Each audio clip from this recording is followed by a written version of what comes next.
الرحمن الرحیم۔ آج کا ہمارا لیکچر ہے constitutional development of Pakistan since 1947 to 1956۔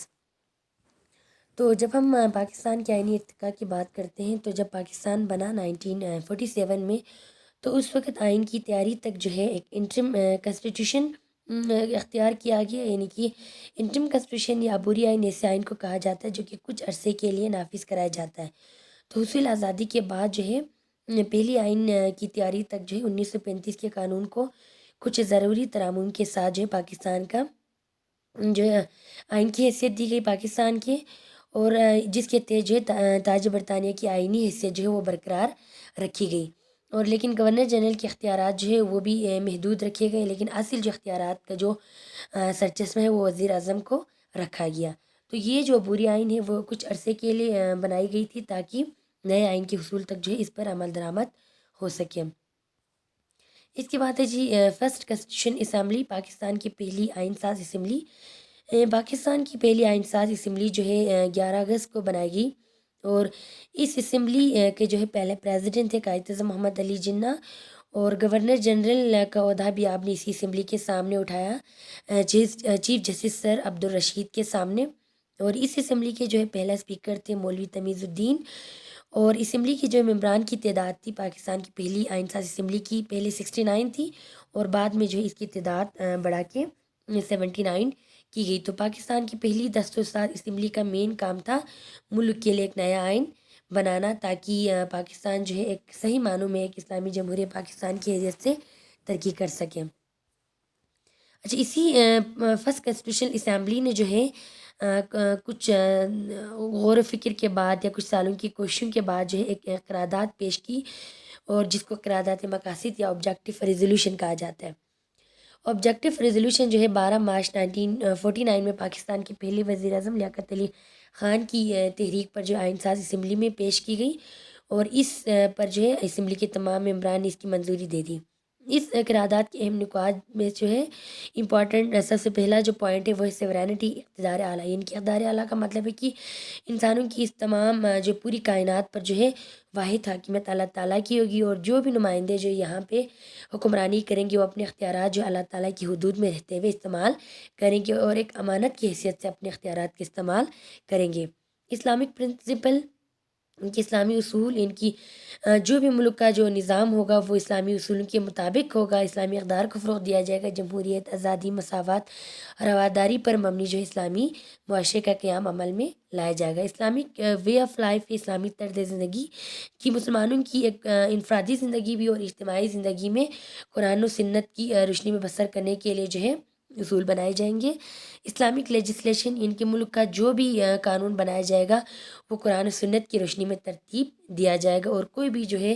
اصول ہے وہ قرآن و سنت کے اصولوں سے متصادم نہیں ہوگا۔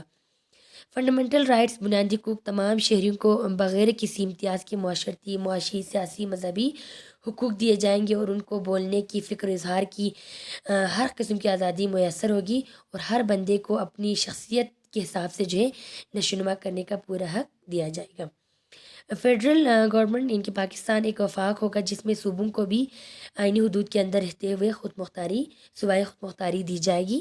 پروٹیکشن آف مائنارٹیز، ان کی اقلیتوں کا تحفظ، ان کی پاکستان میں جتنے بھی غیر مسلم ہیں، شہری ہیں، ان کو مکمل جو ہے آزادی و تحفظ ملے گی، انہیں اپنے مذہبی فرائض ادا کرنے اور عبادت گاہوں میں جانے کے لیے مکمل جو ہے آزادی دی جائے گی۔ اس کے بعد ہے بیسک پرنسپل کمیٹی، ان کی اس قرارداد کے پاس ہونے کے بعد جو ہے ایک بیسک پرنسپل کمیٹی بنائی گئی۔ اس کمیٹی کا کام کیا تھا؟ اس کمیٹی نے جو ہے نئے آئین بنانے کے لیے جو ہے مختلف کام کرنے تھے، اور اس کمیٹی میں جو ہے شروع میں جو ہے 25 ممبران کو رکھا گیا، اور اس کا چیئرمین جو ہے کمیٹی کا چیئرمین لیاقت علی خان جو کہ پاکستان کے پہلے وزیر اعظم تھے، ان کو کمیٹی کا چیئرمین بنایا گیا۔ اور اس کمیٹی نے جو ہے بیسک پرنسپل کمیٹی نے اپنی پہلی جو سفارشات ہے وہ پیش کی 28 سپٹمبر 1950 کو۔ 28 سپٹمبر کو جب اس کمیٹی نے اپنی رپورٹ اسمبلی میں پیش کی تو یہ رپورٹ جو ہے نامکمل ثابت ہوئی، کیونکہ بہت خلاف جو ہے اس کمیٹی کے جو ہے رپورٹ کے خلاف جو ہے رد عمل کا اظہار کیا گیا، اور نئی رپورٹ جو ہے پیش کرنی تھی، لیکن نئی رپورٹ کے پیش کرنے سے پہلے جو پاکستان کے پہلے وزیر اعظم ہے لیاقت علی خان کو کراچی میں راولپنڈی میں جلسے عام میں شہید کیا گیا، اور ان کی جگہ پر خواجہ ناظم الدین نے گورنر جنرل کا عہدہ چھوڑ کر وزیر اعظم کا عہدہ سنبھال لیا، اور گورنر جنرل جو ہے ملک غلام محمد جو ہے پاکستان کے تیسرے گورنر جنرل بن گئے۔ سیکنڈ رپورٹ کیونکہ اس وقت پرائم منسٹر خواجہ ناظم الدین بنے تھے، تو انہوں نے 22 سپٹمبر 1952 کو جو ہے وہ دوسری رپورٹ پیش کی۔ اس رپورٹ کی اہم جو نکات، اس میں سب سے پہلے بائی کیمرل لیجسلیشن، ان کی 2 ایوانی مقننہ ہوں گے، اور جس میں ایوان بالا اپر ہاؤس اینڈ دوسرا ہوگا ایوان زری لور ہاؤس۔ ایوان بالا یعنی کہ جس میں ممبران کی تعداد 120 ہوں گی، اور ایوان زری میں ممبران کی تعداد 400 اراکین پر مشتمل ہوگی، جو کہ برابری کی بنیاد پر چنے جائیں گے، اور ملک کا جو ہے سربراہ ہوگا وہ صدر ہوگا، اس کے لیے مسلمان ہونا جو ہے لازمی قرار دیا گیا، اور جو ہے قرآن و سنت کی اصولوں کے مطابق ڈالنے کے لیے ایک شریعت علماء کرام کا ایک بورڈ بھی تشکیل دینے کا فیصلہ کیا گیا، اور ایک اعلیٰ جو ہے سپریم کورٹ، اعلیٰ مرکزی جو ہے عدالت قائم کرنے کے بھی اس رپورٹ میں جو ہے تذکرہ کیا گیا۔ اس کے بعد ہے جی محمد علی بوگرا۔ اچھا، دوسری رپورٹ پہ بھی کافی تنقید کا سامنا کرنا پڑا، جو کہ خواجہ ناظم الدین نے پیش کی گئی، اس میں کیونکہ مشرقی پاکستان کے لوگوں کو بڑا اعتراض تھا اس رپورٹ کے حوالے سے، کیونکہ ان کا یہ تھا کہ ان کو جو ان کی آبادی کے حساب سے نشستیں نہیں مل رہی، اور اس کے علاوہ ان کے اور بھی تحفظات تھے، لہٰذا جو ہے اس کے بعد ملک غلام محمد گورنر جنرل نے خواجہ ناظم الدین کو اپریل 1953 میں برطرف کیا، اور ان کی جگہ پر محمد علی بوگرا کو پاکستان کا تیسرا جو ہے وزیر اعظم بنا دیا گیا۔ محمد علی بوگرا نے جو ہے وزیر اعظم بننے کے بعد انہوں نے کافی کوششیں کی، اور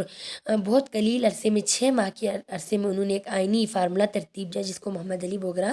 فارمولہ کہا جاتا ہے، اور محمد علی بوگرا نے اس فارمولے کو دسمبر 1953 میں اسمبلی میں پیش کیا، اور اس جو فارمولے کے اہم نکات میں پھر وہی ہے کہ بائی کیمرل لیجسلیچر، ان کی 2 ایوانی مقننہ ہوں گی، اور اپر ہاؤس میں ممبران کی تعداد 150 ہوں گے، اور جس میں ہر صوبوں کو برابر جو ہے نمائندگی دی جائے گی، اور ایوان زرین کی کل تعداد جو ہے وہ 300 مقرر کی گئی، اور اس میں آبادی کی بنیاد پر جو ہے سیٹنگ جو ہے تقسیم کیا جائے گا، اور اس کے علاوہ پرائم منسٹر اور پریزیڈنٹ، یعنی کہ اگر اس کے انتخابات کے لیے انہوں نے اس فارمولے میں یہ تجویز کیا گیا کہ اگر صدر مغربی پاکستان سے ہو تو وزیر اعظم جو ہے مشرقی پاکستان سے لیا جائے گا، اور لینگویج کے مسئلے کو حل کرنے کے لیے انہوں نے 2 سرکاری زبانیں جو ہے تجویز کی، اردو اور بنگالی دونوں کو جو ہے پاکستان کی جو ہے مقامی جو نیشنل لینگویج ہے وہ بنانے کا فیصلہ کیا گیا۔ تو یہ تھی کچھ محمد علی بوگرا کے پوائنٹس، لیکن محمد علی بوگرا کے جو ہے اسمبلی نے ابھی پاس کر لیا تھا، لیکن حتمی منظوری نہیں ملی تھی، لیکن اس سے پہلے محمد علی بوگرا نے جو ہے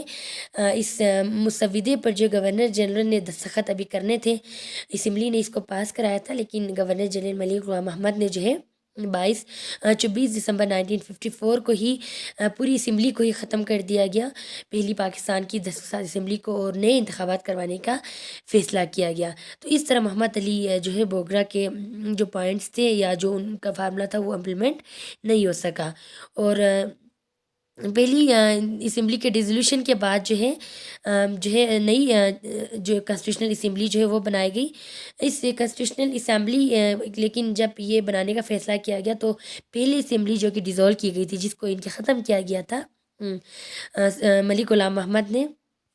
انہوں نے مولوی تمیز الدین نے جو ہے اس کو چیلنج کیا سندھ ہائی کورٹ میں گورنر جنرل کی اسمبلی توڑنے کے اقدامات کو، اور سندھ جو ہے ہائی کورٹ نے مولوی تمیز الدین کے حق میں فیصلہ سنایا، لیکن حکومت نے سپریم کورٹ میں اپیل کی، اور سپریم کورٹ نے حکومتی فیصلے کو جائز قرار دے کر اسمبلی کی جو ہے حیثیت کو ختم قرار دیا گیا، اور نئی اسمبلی جو ہے بنانے کا جو گورنر جنرل کا جو اقدام تھا اس کو آئینی قرار دیا۔ تو اس طرح گورنر جنرل ملک غلام محمد نے جو ہے ایک نئی اسمبلی بنائی، جس کے کل اراکین کی تعداد 80 ممبران تھی، اور اس میں ایسٹ اور ویسٹ پاکستان سے ایکول ریپریزنٹیشن انہوں نے رکھی، اور اس اسمبلی کے بعد جو ہے مسلم لیگ کی کچھ بہت کم سیٹیں تھیں، تو لہٰذا جو ہے ملک غلام محمد نے چودھری محمد علی کو پرائم منسٹر بنایا پاکستان کا، اور انہوں نے ایک مخلوط حکومت قائم کی پاکستان کے چوتھے وزیر اعظم کی حیثیت سے۔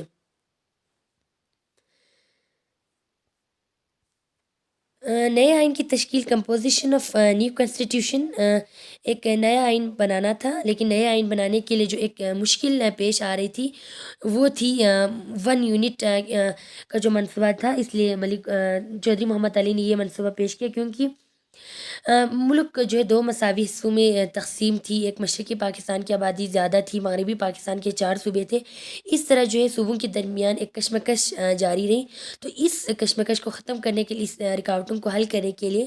چودھری محمد علی نے 1 یونٹ کا جو فارمولہ پیش کیا۔ انہوں نے مغربی پاکستان کے جو 4 صوبے اور جو 12 ریاستیں تھیں ان کو ملا کر ایک یونٹ بنا دیا گیا، اور یہ چودھری محمد علی نے بنایا۔ تو اس 1 یونٹ بنانے سے جو ہے جو نئے آئین کے بنانے میں کافی حد تک جو ہے آسانی ہو گئی، اور نیا آئین جو ہے وہ کافی حد تک چودھری محمد علی نے نئے آئین پر کام کیا دوسری دستار اسمبلی کی نگرانی میں، اور کافی کوششوں کے بعد انہوں نے ایک فارمولہ جو ہے وہ تشکیل دیا۔ اور اس فارمولے کے جو ہے نئے جو فارمولہ جو انہوں نے بنایا تھا چودھری محمد علی نے جو اسمبلی کے ساتھ، اس فارمولے کو جو ہے انہوں نے اسمبلی کے سامنے پیش کیا 9 جنوری 1959 کو، اور اسمبلی نے اس پر کافی غور و خوض کے بعد جو ہے اپنی رضامندی ظاہر کی، اور اسمبلی نے جو ہے اس پورے مسودے کی جو ہے 29 جنوری 1956 کو منظوری دے دی، اور اس طرح جو ہے بعد میں اس کو گورنر جنرل نے اس پر دستخط کر دیے، اور اس طرح پاکستان کا پہلا آئین جو ہے 23 مارچ 1956 کو ملک میں نافذ کر دیا گیا۔ تو اس طرح جو پاکستان کا جو آئینی جو مسائل تھے ایک حد تک حل ہو گیا، اور جو ہے جو پاکستان جو 1947 میں بنا تھا اور 1956 تک، ان کی 9 سال کے بعد جو ہے پاکستان کا پہلا آئین بن گیا، اور 23 مارچ 1956 کو ملک میں نافذ کر دیا گیا۔